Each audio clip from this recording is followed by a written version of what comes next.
Hello students, कैसे हैं आप लोग। उम्मीद है आप लोग बेहतर होंगे और स्वागत है आप लोग का एक बेहतरीन प्लेटफॉर्म पीसीबी मस्ती में। तो मैं आपका डीएनए सर और आज हम शुरू करने वाले हैं जो चैप्टर, इस चैप्टर का नाम होगा बायोडाइवर्सिटी एंड इट्स कंजर्वेशन। चलेंगे तो चैप्टर शुरू करने से पहले एक थोड़ा शायरी हो जाए, जरा इस पे फोकस करेंगे। चलो आज फिर थोड़ा मुस्कुराया जाए, चलो आज फिर थोड़ा मुस्कुराया जाए, बिना माचिस के कुछ लोगों को जलाया जाए। चलेंगे तो अब स्टार्ट करते हैं इस चैप्टर को फटाफट। यानी ये चैप्टर आपका होगा बुआ बायोडाइवर्सिटी। चैप्टर का नाम क्या है? बायोडाइवर्सिटी। बायोडाइवर्सिटी का मतलब होता है जैव विविधता। क्या मतलब होता है इसका? जैव विविधता। इसका मतलब होता है कि जैव विविधता। जरा इस बात को समझेंगे फिर से कि एक बार बुआ थोड़ा सा मैंने वीडियो बनाया और वीडियो पे थोड़ा सा क्या होगा कि कुछ ना कुछ प्रॉब्लम्स आई, जिसकी वजह से मैं फिर से दोबारा वीडियो बना रही थी। देखेंगे कुछ पार्ट आपका ऑलरेडी हाईलाइटेड है, तो इससे कोई बात नहीं, मैं फिर से समझाने की कोशिश कर रहा हूँ। कहने का मतलब क्या है कि बायोडाइवर्सिटी एंड इट्स कंजर्वेशन। तो सबसे पहले कि बायोडाइवर्सिटी दो वर्ड के मिलने से बना होता है। कितने वर्ड के मिलने से बना है? दो वर्ड के मिलने से बना होता है। एक तो क्या है बायो, एक तो क्या होगा ऑलरेडी बायो, और दूसरा क्या है डाइवर्सिटी। यानी कहने का मतलब बायो का कहने का मतलब क्या है बुआ?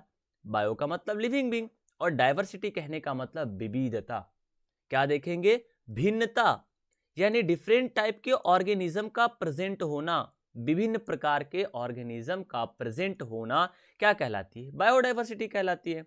तो सबसे पहले हम समझेंगे कि बायोडाइवर्सिटी क्या होता है, उसके बाद क्या करेंगे, इसके संरक्षण के बारे में पढ़ेंगे कि आखिर इसको कंजर्व कैसे किया जा सकता है, इसके कंजर्वेशन को पढ़ेंगे। तो सबसे पहले मैं इसमें यह डिस्कस कर रहा हूं कि बायोडाइवर्सिटी होता क्या है। आखिर जैव विविधता जो बायोडाइवर्सिटी का हिंदी है उसका मीनिंग क्या है? जैव कहने का मतलब लिविंग बीइंग से आता है और विविधता कहने का मतलब डिफरेंट, यानी विभिन्न प्रकार के जीवों का पाया जाना ही क्या कहलाता है? विविधता। तो इसका डेफिनेशन अगर मैं दूं, अगर एक वर्ड में कोई पूछे हमसे कि बायोडाइवर्सिटी का डेफिनेशन क्या होगा, तो कहेंगे variety and variability of different life form. यानी कि इस धरती पर डिफरेंट लाइफ फॉर्म का प्रेजेंट होना, वैरायटी यानी विभिन्न प्रकार के लाइफ फॉर्म प्रेजेंट होना ही क्या कहलाती है? बायोडाइवर्सिटी कहलाती है। यानी कहने का मतलब बायोडाइवर्सिटी का डेफिनेशन होगा कि variety and variability of different life forms, variety and variability of different life forms present on the earth. यानी इस पृथ्वी पर डिफरेंट टाइप के लाइफ प्रेजेंट होता है, विभिन्न प्रकार के विभिन्न वैरायटी का लाइफ प्रेजेंट होता है, जिसे हम क्या कहेंगे? बायोडाइवर्सिटी के नाम से जानते हैं। जैसे मैं कह सकता हूं कि इस अर्थ पे ऑलमोस्ट 20,000 स्पीसीज तो सिर्फ आंट की है, यानी चींटियों की प्रजाति ऑलमोस्ट 20,000 है। अब देखेंगे कि ऑलमोस्ट आपका ऑर्किड के स्पीसीज भी 20,000। मैं बात कर रहा हूं बिटेल्स का। बिटेल्स के स्पीसीज, बिटेल्स कहने का मतलब भृंग, उसकी प्रजाति हमारी पृथ्वी पर ऑलमोस्ट 3 लाख से भी ज्यादा पाई जाती है। तो क्या इतने डिफरेंट टाइप के ऑर्गेनिज्म, डिफरेंट स्पीसीज पाया जाना, यही तो बायोडाइवर्सिटी कहलाता है।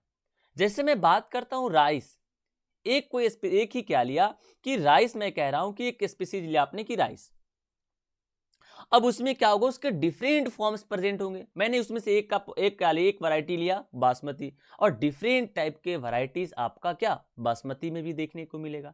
यानी यही डिफरेंट डिफरेंट टाइप के ऑर्गेनिज्म, स्पीसीज का प्रेजेंट होना, उसके डिफरेंट वैरायटी का प्रेजेंट होना क्या कहलाती है? बायोडाइवर्सिटी कहलाती है। जैसे मैं बात करता हूं, एक स्पीसीज हमने लिया डॉग। अब जैसे डॉग के डिफरेंट टाइप के वैरायटी, डिफरेंट नस्ल उसके प्रेजेंट होते हैं, तो डिफरेंट वैरायटी का डॉग प्रेजेंट होना ही क्या कहलाती है? बायोडाइवर्सिटी। तो एक साइंटिस्ट है जिनका नाम था एडवर्ड विल्सन, उनके द्वारा ये क्या डेफिनेशन दिया गया था कि जैविक संगठन के प्रत्येक स्तर पर, जैविक संगठन के प्रत्येक स्तर पर पाई जाने वाली विविधता ही क्या कहलाती है? जैविक संगठन के प्रत्येक स्तर पर पाई जाने वाली विविधता जैव विविधता कहलाती है। क्या कहलाती है बुआ? जैव विविधता कहलाती है। यानी हमने कहा कि जैविक संगठन, यानी कि मैं कह सकता हूं कि कोई भी जीव है, जेनेटिक मेकअप में बात कर सकता हूं कि कोई भी ऑर्गेनिज्म के जो प्रत्येक ट्रॉफिक लेवल पे पाई जाने वाली जो डिफरेंसेस होती है ना, यानी मैं उसे क्या कहूंगा, जैव विविधता कहूंगा। क्या बात समझ में आया कि नहीं आया कि जैविक संगठन के प्रत्येक स्तर पर पाई जाने वाली विविधता जैव विविधता कहलाती है। क्या इतना सब कुछ समझ में आया कि नहीं आया? चलेंगे अब देखेंगे वो जैव विविधता को समझाने के लिए थोड़ा सा मैंने कुछ एग्जांपल्स लिया कि डिफरेंट ऑर्गेनिज्म के कितने कितने स्पीसीज हमारे अर्थ पे प्रेजेंट होते हैं। जरा इसको एक बार फटाफट के अंदाज में हम समझने की कोशिश करेंगे। चलेंगे तो वो सबसे पहले फटाफट देखेंगे हमने देखा, चलेंगे अब जरा इस बात को देखेंगे हम फटाफट की कौन सी कितने स्पीसीज किस चीज की पाई जाती है। जरा इसको फटाफट समझने की मैं प्रयास कर रहा हूं। चलेंगे अब देखेंगे वो जो आपका जो अर्थ है ना, कि इस अर्थ पर ऑलमोस्ट मैं क्या कह रहा हूं कि 20,000 यानी 20,000 चींटियां पाई जाती है, चींटियों की प्रजातियां पाई जाती है। चींटी तो एक ही ऑर्गेनिज्म है चींटी, लेकिन उसमें डिफरेंट टाइप के ऑलमोस्ट मैं कह सकता हूं कि 20,000 इसके स्पीसीज पाए जाएंगे। क्या कहेंगे 20,000 यानी 20,000 प्रकार के मैं क्या कहूं कि चींटियां पाई जाती है हमारे अर्थ पे। 28,000 ऑलमोस्ट मैं क्या कह सकता हूं, 28,000 मछलियों की प्रजाति हमारे अर्थ पे पाई जाती है। 20,000 क्या ऑर्किड की प्रजाति हमारे अर्थ पे पाई जाती है। 3 लाख बीटल्स की स्पीसीज हमारे अर्थ पे पाई जाती है। ये क्या है कि आप देखेंगे इतने डिफरेंट डिफरेंट टाइप के ऑर्गेनिज्म का अर्थ पर प्रेजेंट होना ही तो क्या कहलाती है, बायोडाइवर्सिटी कहलाती है। क्या कहलाती है बुआ, बायोडाइवर्सिटी। क्या इतना कुछ समझ में आया कि नहीं आया? अब देखेंगे अब जो हम बायोडाइवर्सिटी देखते हैं ना, बायोडाइवर्सिटी देखने का डिफरेंट डिफरेंट लेवल्स होते हैं। भिन्न भिन्न स्तर पे जाकर के हम जीवों में विविधता को देख सकते हैं।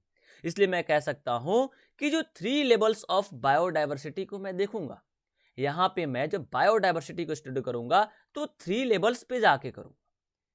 अब देखेंगे वो 3 लेवल कौन कौन से होते हैं। यानी मैं कह सकता हूं अगर मैं अध्ययन करूं किसका, जैव विविधता का, तो 3 स्तर पर जाकर के हम जैव विविधता का अध्ययन कर सकते हैं। पहला तो हुआ जो आपका बायोडाइवर्सिटी होता है ना, वो जेनेटिक लेवल पे एक जीन के लेवल पर जाकर के देखेंगे कि एक ऑर्गेनिज्म में दूसरे ऑर्गेनिज्म से जीन के लेवल पे कैसे डिफरेंसेस आ रहा है। यानी कि जेनेटिक मेकअप के कारण से जो आपका भिन्नता जो दिखाई दे रही है उसे क्या कहेंगे, अनुवांशिक विविधता। क्या कहेंगे उसको, अनुवांशिक विविधता। क्या कहेंगे, अनुवांशिक विविधता। दूसरा क्या है, एक स्पीसीज दूसरे स्पीसीज से कैसे भिन्न है, एक स्पीसीज के लेवल पे कैसे विविधता आती है, उसको जाकर के देखेंगे। जातीय विविधता, उसे क्या कहेंगे हिंदी में, जातीय विविधता। एक स्पीसीज दूसरे स्पीसीज से कैसे भिन्न है, उस प्रकार की विविधता को देखेंगे।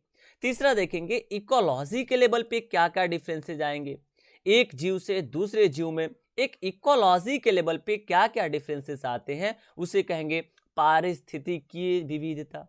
यानी कि इकोलॉजी के कारण, पारिस्थितिक तंत्र के कारण जो डिफरेंसेस क्रिएट हो रहा है, आखिर एक ऑर्गेनिज्म दूसरे ऑर्गेनिज्म से कैसे भिन्न है, जरा इस बात को समझेंगे। तो सबसे पहले हम इस बात को समझने का कोशिश कर रहे हैं कि जेनेटिक लेवल ऑफ बायोडाइवर्सिटी होता क्या है।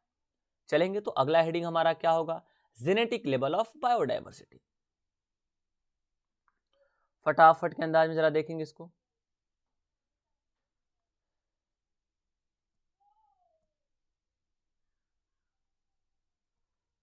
बस 1 मिनट में नेक्स्ट स्लाइड को ला रहा हूं, फटाफट आप वेट करेंगे 1 मिनट। चलेंगे अब जरा इस बात को समझेंगे थोड़ा सा कि आखिर जेनेटिक लेवल पे डाइवर्सिटी कैसे आती है। हाँ, अब देखेंगे अनुवांशिक विविधता कैसे आती है, जरा इस बात को समझेंगे।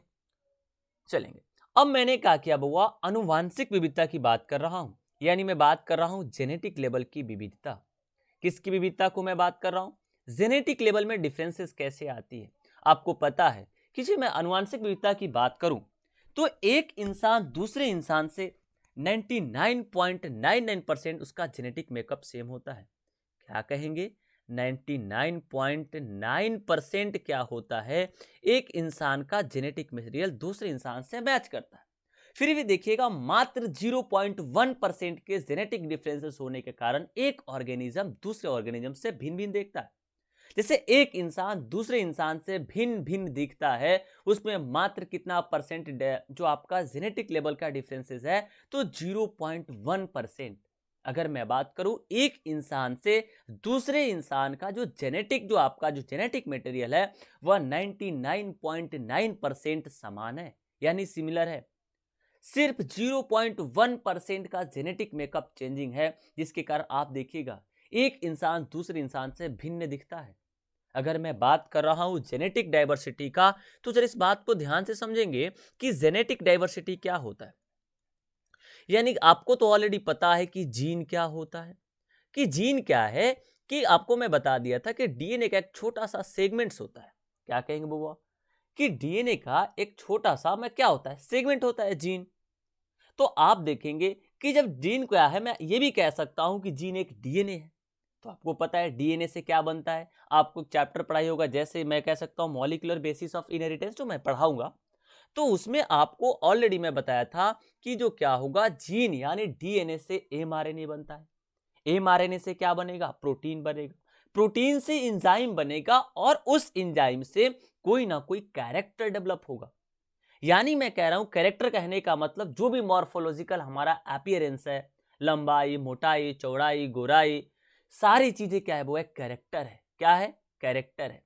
प्लांट में फूल का कलर, उसका लंबाई, उसका सीड का शेप, सीड का कलर, सारे के सारे एक न एक क्या है, कैरेक्टर है।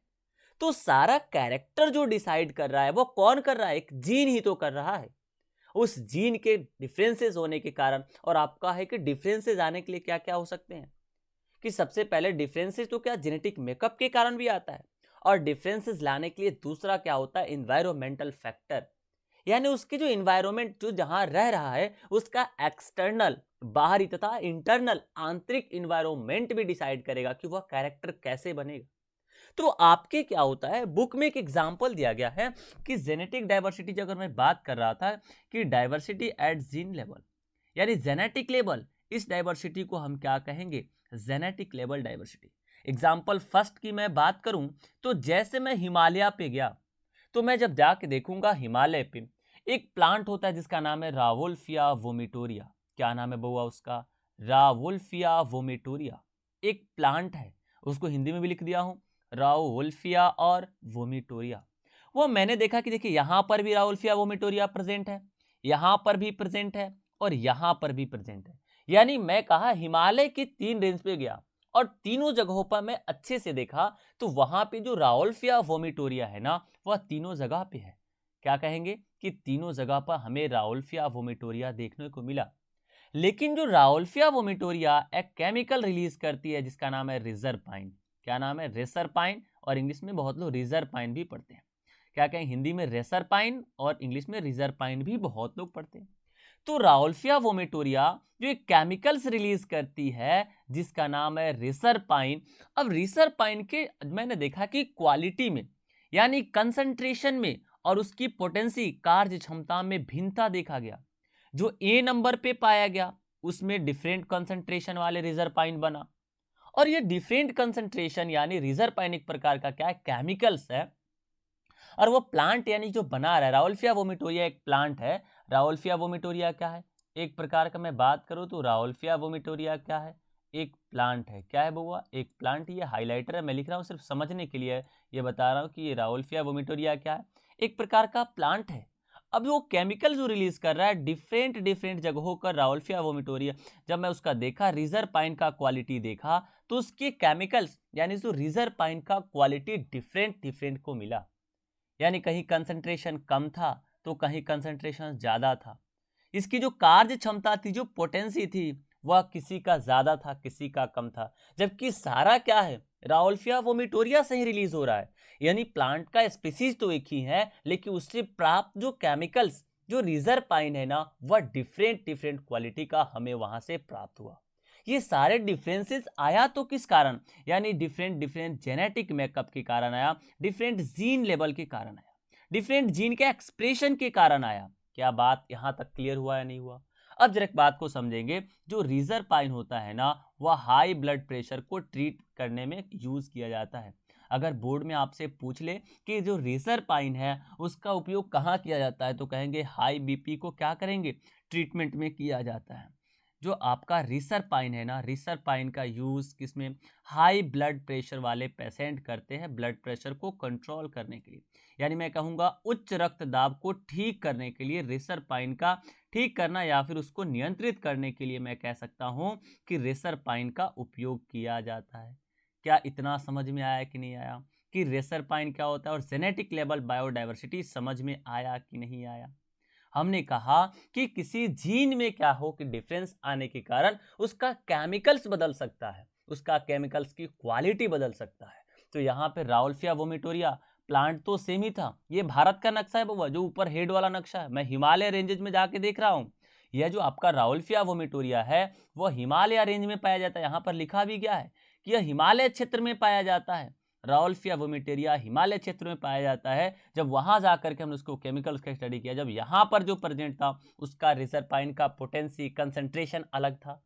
जो बी वाला है वहां पे जाकर के देखा तो उसकी कार्य क्षमता, उसकी कंसंट्रेशन अलग है, इसकी सांद्रता यानी कंसंट्रेशन, और यहाँ पे जो आपका रिजरपाइन मिला उसकी कार्य करने की क्षमता थोड़ा कम या ज्यादा था। यानी तीनों जगह तीनों प्लांट तो एक ही था, राउल्फिया वोमिटोरिया ही था, लेकिन जो केमिकल्स रिलीज कर रहा है उसकी क्वालिटी में, उसकी पोटेंसी में, उसकी कंसंट्रेशन में हमें डिफरेंसेस देखने को मिला। और ये सारे पॉसिबल कब हैं, जब एक जीन के लेवल पे थोड़ा सा डिफरेंसेस आ जाए, जीन के एक्सप्रेशन में कोई डिफरेंसेस आ गया हो।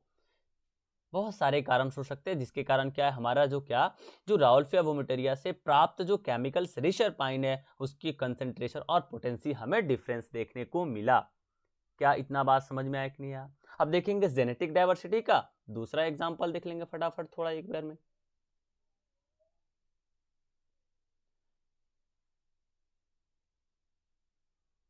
चलेंगे, एक मिनट बुआ बस।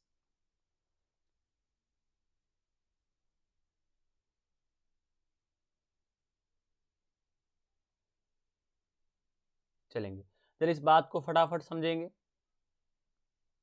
दूसरा एग्जांपल जेनेटिक लेवल के डाइवर्सिटी का मैं क्या ले सकता हूं कि भारत में मैं ऑलमोस्ट आपको शुरू में ही कहा था कि भारत में 50,000 प्रकार के धान पाए जाते हैं। धान तो एक ही मैं मान सकता हूँ, धान जैसे मैंने कहा बासमती, बासमती भी बहुत प्रकार के होते हैं। बासमती आपका 200 किलो से लेकर के 5,000 रुपए किलो तक का आता है। जैसे आप लोगों ने एक नाम सुना होगा गोल्डन राइस, जो कि विटामिन ए में मतलब के लिए रिच होता है, उसमें बहुत ज्यादा प्रचुर मात्रा में विटामिन ए पाया जाता है।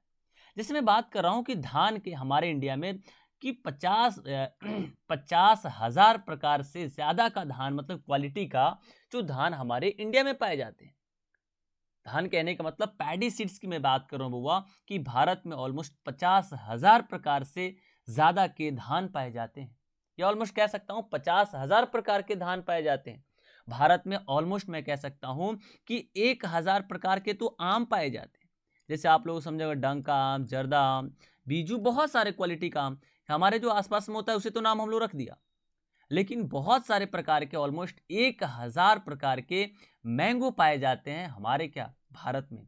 क्या बात समझ में आया कि नहीं आया।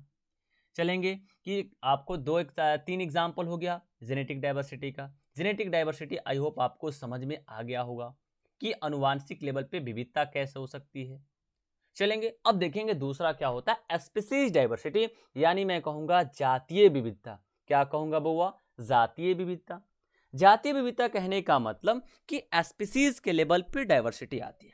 किस लेवल पे डाइवर्सिटी आएगी आपको, जब जातीय विविधता की जो मैं बात कर रहा हूं तो वहां पे एक स्पीसीज के लेवल पे डाइवर्सिटी आएगी। किस लेवल पे डाइवर्सिटी है, एक स्पीसीज के लेवल पे डाइवर्सिटी आ रही है।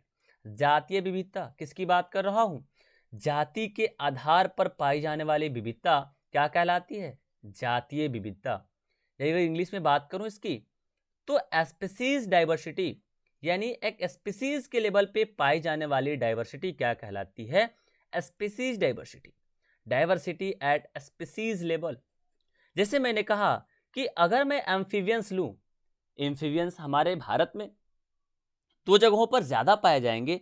एक तो क्या मैं कह सकता हूं कि पश्चिमी घाट यानी वेस्टर्न घाट, और दूसरा ईस्टर्न घाट, पूर्वी घाट। दो जगहों पर मैं ये क्या कर रहा हूँ कि भारत का ये नक्शा मैं लिया हूँ, थोड़ा सा नीचे वाला पोर्शन है उसका। अब जरा इस बात को समझेंगे, भारत के नक्शे का नीचे वाला पोर्शन मैंने यहाँ पर लिया है। अब इसमें हम इसको समझने की कोशिश कर रहे हैं, जरा इस बात को समझिएगा कि ये आपका भारत है और भारत में ये रहा आपका वेस्टर्न घाट यानी कि पश्चिमी घाट। पश्चिमी घाट में ज़्यादा बारिश होती है। अब ज़्यादा बारिश होने के कारण यहाँ एम्फीबियंस की मोर स्पीसीज पाई जाती है। यहाँ पर ऑलमोस्ट मैं कह सकता हूँ कि 10,000 से ज़्यादा या 10,000 के आसपास यहाँ पर एम्फीबियंस की स्पीसीज पाई जाएंगी। और जो आपका ईस्टर्न घाट है ना, जो पूर्वी घाट है, वहाँ पर बारिश कम होता है और बारिश कम होने के कारण ऑलमोस्ट यहाँ पर 200 से 300 प्रकार की ही स्पीसीज यानी कि एम्फीबियंस की स्पीसीज पाई जाती है। एम्फीबियंस कहने का मतलब हुआ उभयचर, यानी जो पानी में भी रह सकता है और लैंड पर भी रह सकता है, धरती पर भी रह सकता है, उसे क्या कहेंगे? उभयचर। अब देखिएगा कि जो मैं कहाँ देखा कि ईस्टर्न और वेस्टर्न घाट पे देखा तो पश्चिमी घाट में ज़्यादा एम्फीबियंस की स्पीसीज दिखी क्योंकि वहाँ पर ज़्यादा बारिश होती है। पूर्वी घाट पर एम्फीबियंस की स्पीसीज कम दिखी क्योंकि यहाँ पर क्या हुआ, बारिश कम होता है। तो ये देखिए आपको एक स्पीसीज के लेवल पे डाइवर्सिटी देखने को मिल रहा है। दोनों तो है एम्फीबियंस यानी दोनों उभयचर ही हैं, लेकिन पश्चिमी घाट में 10,000 के आसपास स्पीसीज पाई जाती हैं और पूर्वी घाट में मात्र 200 से 300 एम्फीबियंस की स्पीसीज पाई जाती हैं। क्या इतना समझ में आया कि नहीं आया? इस बात को जरा एक बार फटाफट समझ में आ गया होगा, आई होप। अगर जो भी आपको वो इस वीडियो में कमी लगे कमेंट में ज़रूर बताएंगे, ताकि मैं इसको अगले वीडियो में क्या करूं कि थोड़ा सा इसको क्या करने की कोशिश करूं, इम्प्रूव करने की कोशिश करूं। यानी मैं यहाँ पे आपको जस्ट एक बार समझेंगे कि ये वाला पोर्शन आपको दिखाने का मैं कोशिश कर रहा था कि यहाँ पे मैंने क्या कहा कि 10,000 के आसपास यहाँ पे क्या पाए थे एम्फीबियंस के स्पीसीज वेस्टर्न घाट पे, और 200 से 300 स्पीसीज कहाँ पाए जाते हैं, मात्र ईस्टर्न घाट पे। यहाँ पर कम एम्फीबियंस के स्पीसीज पाई जाती है। यहाँ पर डाइवर्सिटी थोड़ी पुअर होती है, लेकिन डाइवर्सिटी जो भी है यहाँ पे किस लेवल पे है, स्पीसीज के लेवल पे। अगर मैं बात करूं वेस्टर्न घाट पश्चिमी घाट पे, यानी डाइवर्सिटी थोड़ा रिच होती है क्योंकि 10,000 एम्फीबियंस पाए जाते हैं। और जो ईस्टर्न घाट है वहां पे ऑलमोस्ट मैं कह सकता हूं कि डाइवर्सिटी जो होती है ना वो लेस होती है, या मैं कह सकता हूं थोड़ी पुअर होती है। 200 से 300 एम्फीबियंस के स्पीसीज ही पाई जाती है। चलेंगे तो ये रहा आपका स्पीसीज डाइवर्सिटी। और तीसरा देखेंगे इकोलॉजिकल डाइवर्सिटी। फटाफट देखेंगे अब इकोलॉजिकल डाइवर्सिटी क्या होती है, जरा इसको फटाफट के अंदाज में समझने का प्रयत्न करेंगे। लास्ट बचा है आपका क्या, इकोलॉजिकल डाइवर्सिटी। इसको समझने का प्रयास किया जाए फटाफट। स्पीसीज डाइवर्सिटीज, हाँ स्पीसीज डाइवर्सिटी हो गया आपका, जेनेटिक डाइवर्सिटी हो गया, और तीसरा क्या बच चुका है आपका, इकोलॉजिकल डाइवर्सिटी। इकोलॉजी के लेवल पे डाइवर्सिटी को समझेंगे जरा, यानी कि पारिस्थितिकीय विविधता। इकोलॉजिकल डाइवर्सिटी को इंग्लिश में क्या कहेंगे, हिंदी में क्या कहेंगे, पारिस्थितिकीय विविधता, यानी कि डाइवर्सिटी एट इकोलॉजी लेवल। किस लेवल पे, इकोलॉजी के लेवल पे जो डाइवर्सिटी। और आपको अच्छे से पता है वो इकोलॉजी क्या होता है। इकोलॉजी का डेफिनेशन मैंने बहुत अच्छे से दिया था कि कोई भी बायोटिक और एबायोटिक कंपोनेंट हो, बायोटिक बायोटिक हो, और आपका बायोटिक बायोटिक हो, बायोटिक एबायोटिक हो, इनके बीच का जो इंटरेक्शन होता है उसको स्टडी को ही तो क्या कहते हैं, इकोलॉजी कहते हैं। क्या कहते हैं, इकोलॉजी कहते हैं। क्या इतना समझ में आया कि नहीं आया? अब देखेंगे जो पारिस्थितिकी के आधार पर, यानी कि आधार पर जो आपकी डाइवर्सिटी पाई जाती है उसे क्या कहेंगे, इकोलॉजिकल डाइवर्सिटी या पारिस्थितिकीय विविधता के नाम से जानेंगे। क्या कहेंगे वो, पारिस्थितिकी के आधार पर पाई जाने वाली विविधता को क्या कहेंगे, पारिस्थितिकीय विविधता या इकोलॉजिकल डाइवर्सिटी। एग्जाम्पल के लिए मैं देखता हूं रेगिस्तान। अगर मैं बात ही कर रहा हूं डिजर्ट का बात कर रहा हूं तो देखिएगा रेगिस्तान भी बहुत प्रकार के होते हैं। जैसे मैं बात करता हूं कि आपका रेगिस्तान इंडिया में भी है। जैसे अगर आप चाहते हैं किधर, बाड़मेर साहब, राजस्थान की तरफ, बाड़मेर की तरफ, जैसलमेर की तरफ आगे बढ़ते हैं तो राजस्थान उधर ही आपको क्या मिलेंगे, डिजर्ट मिलेंगे। और जो आपको पता है ना इंडिया में जो थार डिजर्ट है ना वो आपका क्या है, दिन में गर्म रहते हैं और रात में ठंडे हो जाते हैं। यानी यह जो रेगिस्तान है वह गर्म और ठंडे दोनों प्रकार के रेगिस्तान होते हैं। है तो आपका रेगिस्तान ही, है तो डिजर्ट ही, लेकिन यह क्या है, दिन में क्या होते हैं बुआ, दिन में काफी गर्म हो जाते हैं और रात में काफ़ी ठंडे हो जाते हैं। अगर मैं बात करूं, आप चले जाते हैं सहारा, कहाँ चले गए, साउथ अफ्रीका के जो सहारा जो आपका डिजर्ट है वह क्या है, हॉट डिजर्ट है। वह दिन में भी गर्म रहता है और क्या होता है, रात में भी गर्म होता है। तो है तो दोनों डिजर्ट ही, लेकिन इसके लेवल पे क्या डिफरेंसेस आए कि नहीं। और देखेंगे डिजर्ट वर्षावन, वर्षावन के लिए क्या कहेंगे, जहां ज्यादा बारिश होती है। वर्षावन रेन फॉरेस्ट, रेन फॉरेस्ट आपका बहुत जगहों पे पाया जाता है, जैसे महाराष्ट्र का रेन फॉरेस्ट मैं देख रहा हूँ।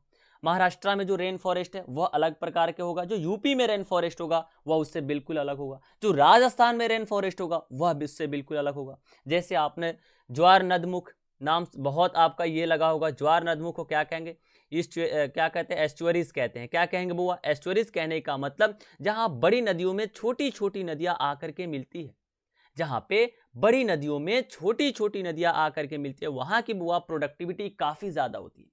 यानी मैं कह सकता हूं कि भारत में जो है, या फिर मैं सीधे कह सकता हूं अर्थ पर जो डिजर्ट है, वर्षावन है, ज्वार नदमुख है, ये सभी अलग अलग प्रकार के होते हैं। क्या होते हैं, अलग अलग प्रकार के होते हैं। क्या बात समझ में आया कि नहीं आया, कि जो इकोलॉजी के लेवल पे डाइवर्सिटी कैसे आ सकता है। इकोलॉजिकल लेवल डाइवर्सिटी, जैसे आपको पता इकोलॉजिकल लेवल डाइवर्सिटी कहने का मतलब एक बायोम में कैसे, एक बायोम दूसरे बायोम से कैसे डिफरेंस है। अब देखिए, मैंने कहा डिजर्ट भी बहुत प्रकार के होते हैं। एक कोल्ड डिजर्ट होता है, एक हॉट डिजर्ट होता है, एक हॉट एंड कोल्ड डिजर्ट होता है, जैसे मैंने समझाया। रेन फॉरेस्ट मैंने क्या कहा, अलग अलग प्रकार के रेन फॉरेस्ट भी होते हैं। ज्वार नदमुख यानी कि एस्चुअरीज भी डिफरेंट डिफरेंट टाइप्स के होते हैं। यानी मैं कहूंगा ये सारी, यानी कि आपका जो बायोम्स है वह डिफरेंट डिफरेंट होंगे। यानी इस लेवल की अगर डिफरेंसेज आपको मिल रही है तो इसे क्या कहेंगे, इकोलॉजिकल डाइवर्सिटी। क्या बात समझ में आया कि नहीं है। यानी मैं क्या कह रहा हूं कि एक और बात, कि India has more ecological diversity than Norway. ये बात कहा गया है कि इंडिया के पास मोर इकोलॉजिकल डाइवर्सिटी है नॉर्वे की तुलना में। यह बात सही है, यह असर्शन रीजन में पूछा जा सकता है आपसे नीट में, कि इंडिया के पास जो नॉर्वे है, जो अदर कंट्रीज है, मैं एनसीईआरटी कहती है India has more ecological diversity other countries, मतलब अदर कंट्री, एज में एग्जांपल में नॉर्वे लिया है। नॉर्वे से ज्यादा डाइवर्सिटी इंडिया में, क्योंकि मैं क्या कह सकता हूं, यहां पर डिफरेंट टाइप के इकोसिस्टम प्रेजेंट होते हैं। क्या होते हैं, रीजन में क्या आंसर देंगे हम, कि more different types of ecosystem present in India. अगर मैं बात करता हूं कि भारत में आखिर इकोलॉजिकल डाइवर्सिटी नॉर्वे से ज्यादा क्यों है, तो इसका रीजन क्या होगा बुआ, इसका रीजन एक ही होगा कि इंडिया में बहुत डिफरेंट डिफरेंट टाइप के इकोसिस्टम प्रेजेंट होता है। क्या ये बात समझ में आया कि नहीं आया। दूसरा देखेंगे, जैव विविधता को संपन्न होने में, ये जो बायोडाइवर्सिटी जो बना है ना, उसको बनने में बहुत ज्यादा समय लगता है। कहने का मतलब, अगर जो बायोडाइवर्सिटी आज आपको दिख रहा है, डिफरेंट टाइप के प्लांट्स दिख रहे हैं, डिफरेंट टाइप के स्पीसीज दिख रहे हैं, इसके बनने में कई मिलियन समय लग गए हैं। लेकिन अगर मैं बात करूं, अगर इसको खत्म करने का कोई सोचा जाए तो बहुत जल्दी खत्म किया जा सकता है। अगर इंसान इसको खत्म करने के लेवल पर उतर जाए तो क्या 1 से 2 दशक में ही पृथ्वी पर सभी जातियों को विलुप्त हो किया जा सकता है। यह 100% नहीं है बुआ, किया जा सकता है। जैसे आपको पता है एक डोडो पक्षी है, देखिएगा वो धीरे धीरे विलुप्त होने के कगार पे है। अगर कोई भी चीज़ ज़्यादा उसका क्या हार्म करेंगे तो वह धीरे धीरे विलुप्त हो जाएगा। अगर आप लोग इतना आजकल ज़्यादा क्या चिकन खाते हैं, धीरे धीरे एक ऐसा कंडीशन आएगा कि चिकन समाप्त हो जाएंगे। आप बहुत ज़्यादा मछलियाँ खाते हैं, एक ऐसा समय आएगा कि वो क्या खत्म हो जाएंगे।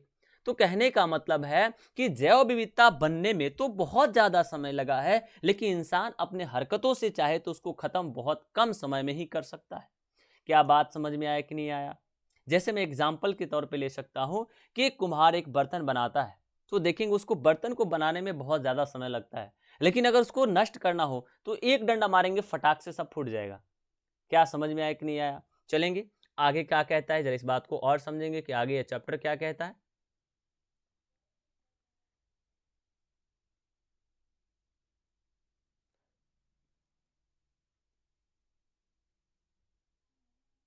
हाँ, जरा इस बात को एक बार और समझेंगे फटाफट।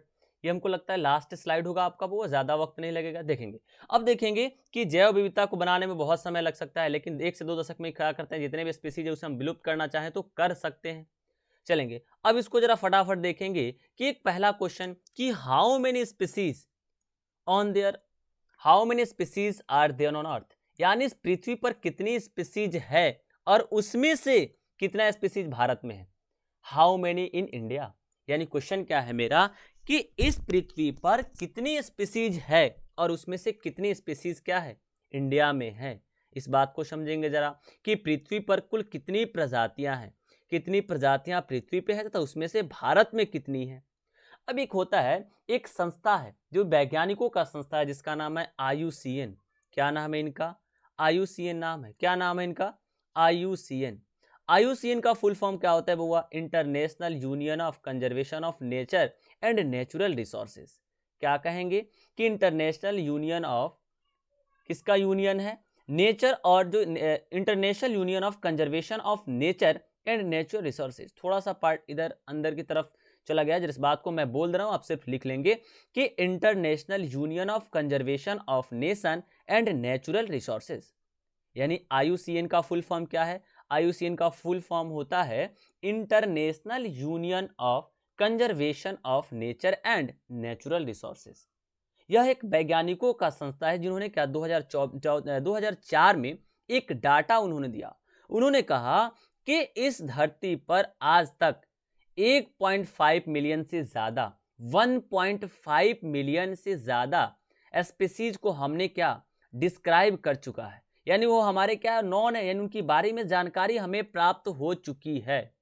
IUCN के अकॉर्डिंग इस धरती पर ऑलमोस्ट 1.5 मिलियन से ज्यादा स्पीसीज डिस्क्राइब हो चुका है। लेकिन आप जाएंगे 11th क्लास में तो वहां पे जो 11th क्लास का जो शुरुआती का यूनिट है वहां पे क्या दिया गया है कि अभी तक वो यहां ध्यान देंगे मोर देन 1.5 मिलियन, और वहां पे लिखा गया है कि 1.7 million to 1.8 million species known है।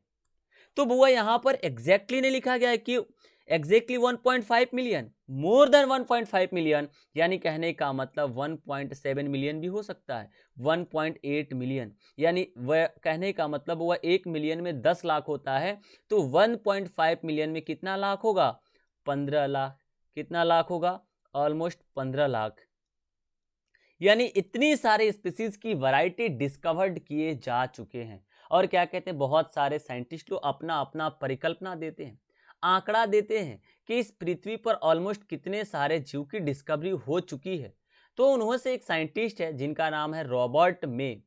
रॉबर्ट मे के अकॉर्डिंग अभी तक इस धरती पर इन्होंने क्या किया, यह आकलन है, एक अंदाजा है रॉबर्ट मे के अकॉर्डिंग कि धरती पर 7 मिलियन स्पीसीज है, जो कि जिसमें से कुछ डिस्क्राइब हो गया और कुछ अनडिस्क्राइब्ड है, यानी कुछ के बारे में पता लगाया जा चुका है और कुछ के बारे में पता लगाना बाकी है।